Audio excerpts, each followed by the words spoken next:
गणपतीपुळ्यात गेले 2 दिवस एका बाळाला त्याच्या आईपर्यंत पोहोचवण्याचा संघर्ष सुरू होता. त्या पिलानं त्याच्या जगात निघून जावं, त्याच्या आईला जाऊन बिलगावं यासाठी अतोनात प्रयत्न करण्यात आले. ते पिलू होतं गणपतीपुळ्याच्या किनाऱ्यावर आलेला ब्लू व्हेल मासा, अर्थात देव मासा. 5-6 महिन्यांचं ते पिलू अथांग समुद्रात त्याची दिशा हरवलेली, आईपासून ताटातूट झालेली, समुद्रातलाच नाही तर पृथ्वीवरचा सगळ्यात महाकाय प्राणी अशी खरं तर त्याची ओळख. पण किनाऱ्यावर आलेल्या त्या पिलाच्या डोळ्यात होती ती भीती, आईपासून दुरावल्याची, जगण्यासाठी धडपडण्याची. आपल्या एका श्वासात समुद्राच्या लाटांना परतवून लावण्याची ताकद असलेला तो जीव आता त्याच लाटांपासून जीव वाचवण्यासाठी धडपडत होता. या सगळ्यात त्याला वाचवण्यासाठी पार पडलेलं ऑपरेशन ब्लू व्हेल, त्याची जगण्यासाठीची धडपड आणि रेस्क्यू टीमचे प्रयत्न याचीच ही गोष्ट. दिवाळीनंतरचा तो दिवस म्हणजेच 13 नोव्हेंबर. सकाळच्या वेळी MTDC रिसॉर्टच्या बाजूला वाळूमध्ये वेल मासा अडकलाय ही बातमी बघता बघता सगळ्या गणपतीपुळ्यात पसरली. आणि त्यानंतर वन विभाग, ग्रामस्थ या सगळ्यांचेच प्रयत्न सुरू झाले या माशाला वाचवण्यासाठी. खरं तर वेल मासा म्हटलं की आपल्या डोळ्यांसमोर येतं ते त्याचं महाकाय शरीर, लाटेलाही अंगावर घेत उधळून टाकण्याची क्षमता. वेल मासा हा 80 ते 100 वर्ष जगू शकतो असं सांगितलं जातं. आणि पूर्ण वाढलेल्या वेल माशाचं वजन असतं तब्बल 200 टनांपर्यंत. हे मासे जरी समुद्रात राहत असले तरी ते सस्तन प्राणी आहेत. हे मासे अंडी घालत नाहीत, ते पिलांना जन्म देतात आणि इतर सस्तन प्राण्यांसारखंच पिलांचं पालन पोषण करतात. भूक लागली की आईच्या पोटापाशी घुटमळणारं पिलू म्हणजे गाईचं वासरूच. वेल माशाच्या पिलाला सुद्धा काफ म्हणजे वासरू म्हटलं जातं. वेल माशाचा नर हा पिलासोबत नसतो, त्यामुळे समुद्रामध्ये आई आणि पिलू अशी वेल माशाची जोडी एकत्र राहत असते. आईपासनं हे पिलू जरा जरी दूर गेलं तरी त्या आईला स्ट्रेस सिग्नल देतं आणि त्यावरूनच आई आपल्या पिलाचा माग काढते. या माशांना डोळ्यांनी फारसं दिसत नाही, पण त्यांची ऐकण्याची क्षमता फार जास्त असते. म्हणजे आवाजातनं ते एकमेकांशी संवाद साधतात. आता इतकं सगळं वर्णन केल्यानंतर हा मासा, त्याची भव्यता तुमच्या डोळ्यांसमोर अगदी सहजपणे उभी राहिली असेल. पण हाच मासा जेव्हा समुद्राच्या किनाऱ्यावर आला तेव्हा खरी कसरत सुरू झाली ती त्याला परत समुद्रात पाठवण्यासाठी. बुलेट ट्रेन सारखा दिसणारा जबडा, ते कल्ले आणि मग शेपटापर्यंत तब्बल 30 फूट आणि वजन म्हणाल तर ते होतं तब्बल 3.5 टनांपर्यंत. आता या वेल माशाला जास्त वेळ पाण्याबाहेर ठेवणं म्हणजे त्याचा जीव धोक्यात टाकण्यासारखं होतं. अशक्त झालेल्या ब्लू व्हेलला पुन्हा समुद्रात सोडण्यासाठी भरती आली की किनाऱ्यावरचे सगळे लोक एकत्र जमायचे, एकच जोर लावायचे आणि त्याला समुद्रात ढकलायचे. पण हा मासा पुन्हा लाटांसोबत किनाऱ्यावर यायचा. दिवाळीची सुट्टी असल्यामुळं गणपतीपुळे फिरायला आलेले अनेक जण या माशाला बघण्यासाठी, त्याची त्याच्या आईशी भेट घडून यावी हे बघण्यासाठी तासनतास किनाऱ्यावरती बसून होते. प्रत्येकाच्या मनात एकच इच्छा होती, या पिलाला त्याची आई भेटू दे, या पिलानं पुन्हा समुद्रात जाऊ दे. या माशाला पुन्हा समुद्रात सोडण्यासाठी बोटी, JCB सगळ्यांच्या साहाय्याने पाण्यात खेचायचे प्रयत्न चालू होते, पण कशालाच यश येत नव्हतं. दरम्यान वेल माशाला जीवदान देण्यासाठी कपड्यांनी झाकून ठेवून त्याच्यावरती हळूहळू सतत पाण्याचा मारा सुरू ठेवण्यात आला होता. साधारणतः 2 दिवस किनाऱ्यावरती हे पिलू तग धरून होतं. समुद्रातला जीव तो, माणसांपासून नेहमी लांब असणारा, माणूस दिसला की फुसकारा सोडत घाबरवणारा. पण आता हीच माणसं आपला जीव वाचवायला धडपडतायत हे पाहून तोही सुखावत होता. शांतपणे, हळुवारपणे डोळे उघडून आपल्यासाठी सुरू असलेले प्रयत्न पाहत होता. आता दुसरा दिवस उजाडला. सकाळी पुण्यावरून रेस्क्यू संस्थेची टीम आली.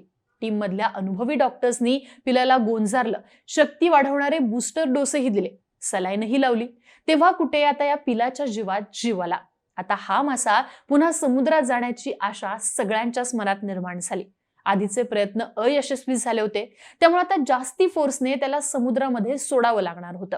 कोस्ट गार्ड, स्थानिक मच्छीमार कुणाच्याच प्रयत्नांना अपेक्षित यश मिळत नव्हतं. त्यामुळे आता होणारा ऍक्शन प्लॅन हा यशस्वी होणं माशासाठी आणि रेस्क्यू टीमसाठी सुद्धा अत्यंत गरजेचं होतं. आता होणारा प्रयत्न यशस्वी व्हावा यासाठी वन अधिकाऱ्यांनी JSW कंपनीच्या कॅप्टनशी संपर्क साधून टग मागवला. माशाच्या रेस्क्यूसाठी ट्रॅव्हलर आणि हुक्सही मागवण्यात आले. पुन्हा एकदा सगळ्यांच्या आशा पल्लवित झाल्या.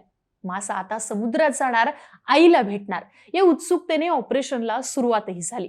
त्याच्या बचाव कार्यामध्ये वापरलेले बेल्ट्स हे एरवी हत्तीच्या सुटकेसाठी वापरले जातात, पण या बेल्ट्स पुढे सुद्धा ते एवढंसं पिल्लू भारी पडत होतं. सगळी तयारी झाली. भरती येण्याआधी समुद्रामध्ये मोठी बोट तैनात करण्यात आली. तिच्या भोवती तटरक्षक दलाच्या आणखी 2 बोटी होत्या. त्या पिलाची जगण्याची धडपड आणि त्याला जगवण्यासाठी रेस्क्यू टीमची धडपड ही सगळ्यांचेच डोळे ओलावणारी होती. हळूहळू भरतीच्या लाटा त्या पिलापर्यंत आल्या. पिलू समुद्रात जाऊ शकत नव्हतं, पण समुद्र त्याच्यापर्यंत पोहोचला.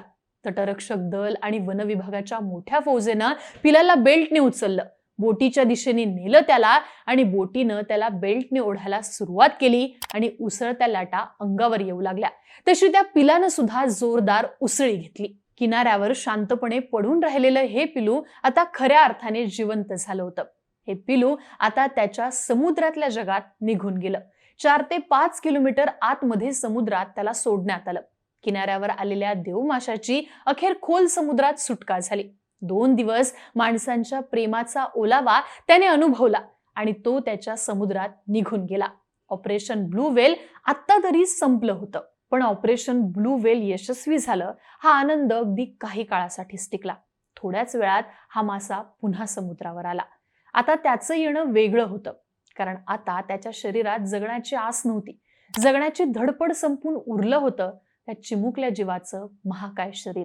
त्यानं श्वास घेणं थांबवलं होतं. त्याला वाचवणाऱ्यांची झुंज अपयशी ठरली होती. त्याच्या आईशी त्याची आता कायमची ताटातूट झाली होती. पण एवढे प्रयत्न करून, त्याला वाचवण्यासाठी उपचार करून सुद्धा ते पिलू वाचलं का नाही? ऑपरेशन ब्लू व्हेल दरम्यान नेमकं काय घडलं याबद्दल सांगताना या ऑपरेशन दरम्यान उपस्थित असलेल्या पत्रकार आरती कुलकर्णी या बोलभिडूशी बोलताना म्हणाल्या की किनाऱ्यावरती आलेलं ब्लू व्हेल माशाचं पिलू हे फीडिंगसाठी आईवर अवलंबून होतं. ते अशक्त होतं. त्याला कदाचित दिशा कळत नव्हत्या. त्यामुळे ते भरकटत किनाऱ्यावर आलं. 3 वेळा त्याला समुद्रात देण्याचा प्रयत्न केला गेला, पण भरती सरली की ते पुन्हा किनाऱ्यावर येत होतं. 14 नोव्हेंबरच्या रात्री रेस्क्यू ऑपरेशन झालं. तटरक्षक दल, वन विभाग आणि प्रशासकीय यंत्रणा यांनी ऑपरेशन राबवलं. माशाचं वजन तब्बल 3 टनपेक्षा जास्त होतं. त्यामुळे टग बोटीने ओढून त्याला आत समुद्रात नेऊन सोडलं. पण दुर्दैवाने ते पिलू परत बाहेर आलं, ते मृतावस्थेत. खरं तर या ऑपरेशन ब्लू व्हेल मधून आपण हा धडा घ्यायला हवा की वेल मासे, डॉल्फिन मासे हे समुद्राच्या किनाऱ्यावर येण्याचं प्रमाण वाढलंय. कधी दिशा भरकटल्यामुळं, कधी अशक्तपणा किंवा इतर कारणांमुळं. पण अशावेळी बचाव कार्य, त्वरित रिस्पॉन्स कसा द्यायचा ही सिस्टीम आपल्याला आता सुधारावी लागणार आहे. आता ऑपरेशन ब्लू व्हेलसाठी JCB सारखी यंत्रणा वापरण्यात आली, ज्यामुळे माशाला हानी होऊ शकते. अशा ऑपरेशनसाठी सॉफ्ट यंत्र वापरणं, माशांना हानी होणार नाही याची काळजी ही घ्यावी लागणार आहे. मोठ्या बोटींची गरजही आपल्याला पूर्ण करावी लागणार आहे. कारण जर रेस्क्यू ऑपरेशनसाठी बोटी लवकर आल्या असत्या तर अशा ऑपरेशनची तयारी ही पूर्ण झाली असती. त्यासाठी आपण तयार असतो आणि कदाचित ते पिलू त्याच्या आईपर्यंत पोहोचण्याची शक्यता ही वाढली असती. पण ब्लू व्हेल सारखा एक महाकाय मासा, ज्याला फोटोत बघणंही भारावून टाकणार असतं, त्याचं पिलू कोकणातल्या समुद्र किनाऱ्यावर येतं. त्याला सवयीच्या नसलेल्या जमिनीवर पाण्याशिवाय आणि महत्वाचं म्हणजे आईशिवाय जगण्याची धडपड करतं. त्याला परत पाठवायचे प्रयत्न करायला माणसं पुढं सरकतात. समुद्रही साथ देतो, पण समुद्रातल्या त्याच्या आईपर्यंत पोहोचतात फक्त आपल्या पिलानं पाठवलेले ते स्ट्रेस सिग्नल्स. किनाऱ्यावर राहतं ते लढता लढता थकलेलं तिचं काही महिन्यांचं चिमुकलं पिलू.